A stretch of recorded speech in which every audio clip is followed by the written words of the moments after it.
Nous nous retrouvons à Porto Cervo, deuxième épreuve de la saison 2026. Porto Cervo, où nous sommes déjà venus depuis pas mal d'années. C'est le championnat du monde. L'épreuve de Porto Cervo va compter comme championnat du monde. C'est important. À chaque fois, il y a l'une des épreuves dans l'année qui est un championnat du monde. Alors, on s'est dit avec Jérôme qu'on vous a parlé pas mal de bateaux, on vous a monté beaucoup de détails.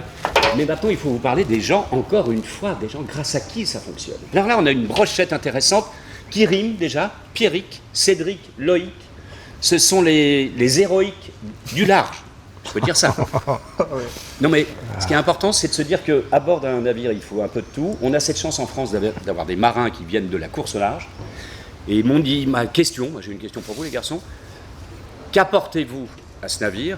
Qu'est-ce que vous allez trouver au large qui nous aide à parfois gagner des manches ou parfois en perdre, c'est vrai, mais en TP52, c'est quoi le...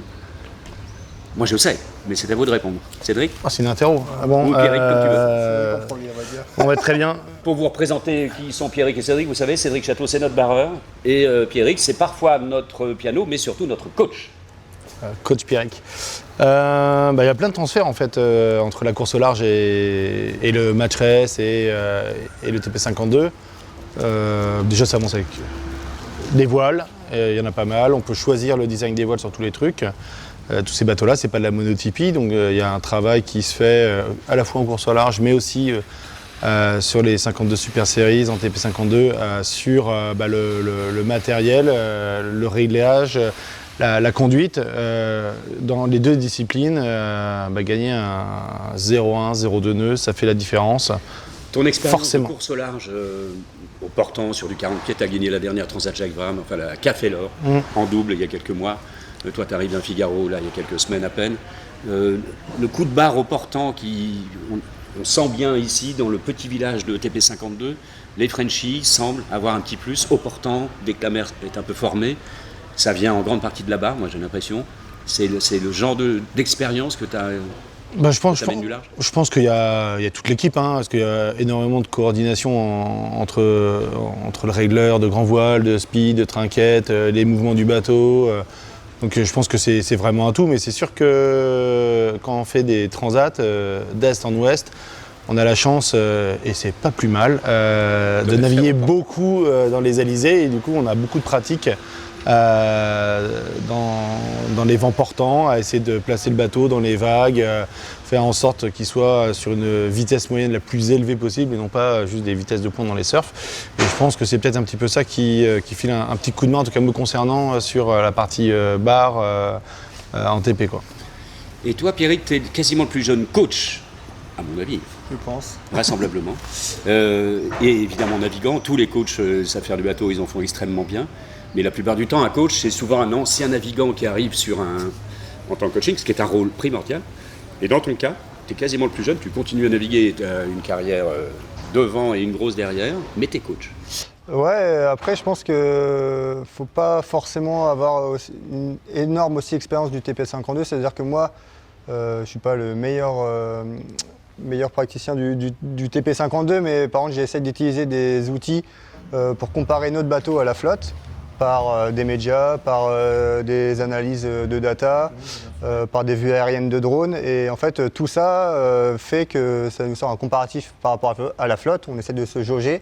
Et après, voilà, on essaie de trouver des solutions pour essayer d'aller plus vite que les autres, justement.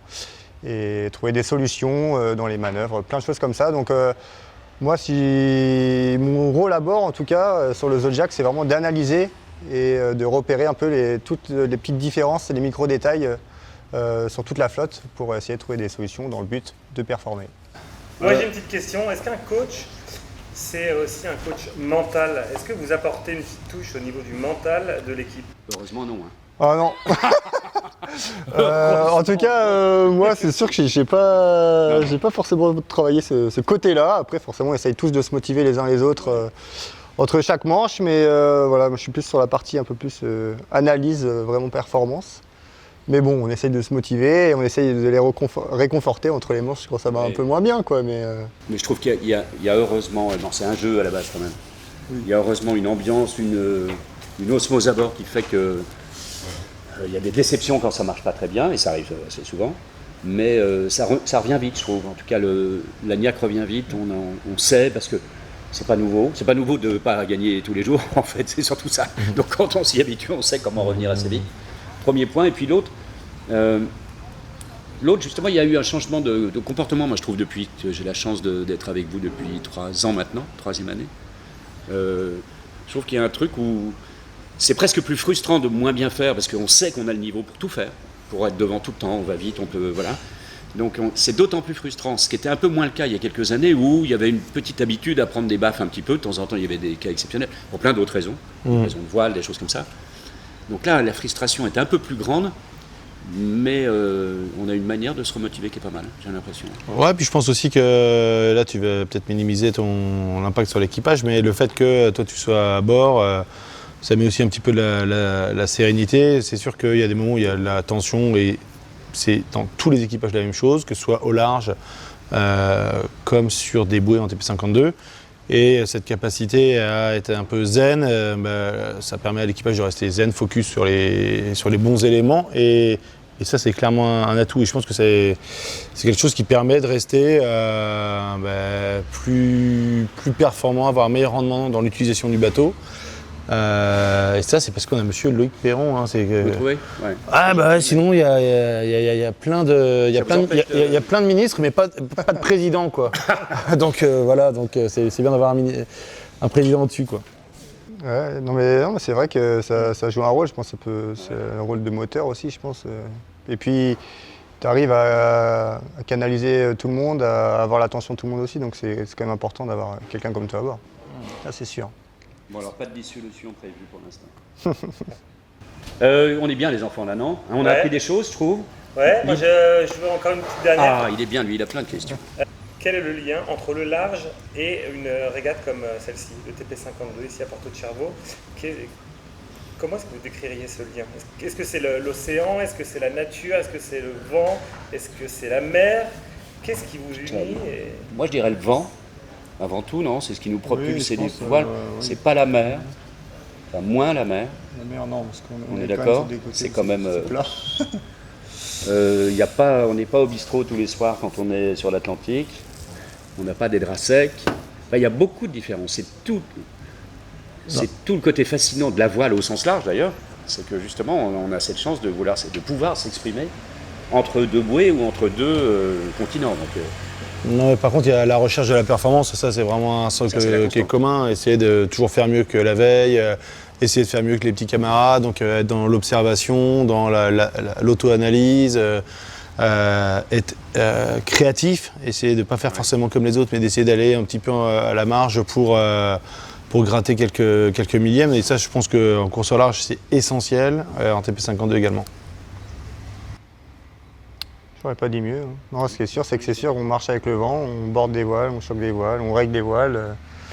On joue avec le poids, avec pas mal de choses, et au final, que ce soit au large ou sur des régates inshore comme ça, globalement, à part régler des voiles et jouer un peu sur tous ces éléments-là aussi, on a quand même une base qui est commune, même si c'est très différent dans l'exercice, ça c'est sûr. mais si on te propose de faire que du TP pendant une saison, ou que du Figaro, ou si tu as le choix, tu ne peux faire qu'une seule série de tout ce que tu fais. Là, tu vas naviguer. Alors, pour vous dire, Pierrick, l'année dernière, a navigué 320 jours. Il a passé 45 jours à terre. C'est ça ce que tu m'as dit, ouais. l'année dernière. Ouais. Et cette année, il est presque en marge de faire... Ouais, je vais essayer de faire un peu moins quand un peu même. moins. Mais oui, non, c'est sûr. Je pense que je choisis le large quand même. Ah. Ouais. C'est une super grande erreur. Il faut absolument pas choisir. C'est justement la richesse. La richesse, on a une monstrueuse chance d'être dans une activité où on peut faire du duel, on peut aller faire du TP52, de la course au large, on peut aller faire du foil. C'est un univers mais tellement large et où on apprend tous les jours. Donc faut au contraire. Chaque série apprend de. Ouais. Je sais que j'ai appris plein de choses en TP52 qu'on a essayé de retranscrire ce sommet sur les entraînements en classe 40 l'année dernière avec Cédric. Mais on a aussi peut-être une vision du large qui peut éventuellement servir dans certaines situations en TP52. C'est ça qui est génial, quoi. Oui. Faites de la voile. Voilà. Faites de la voile.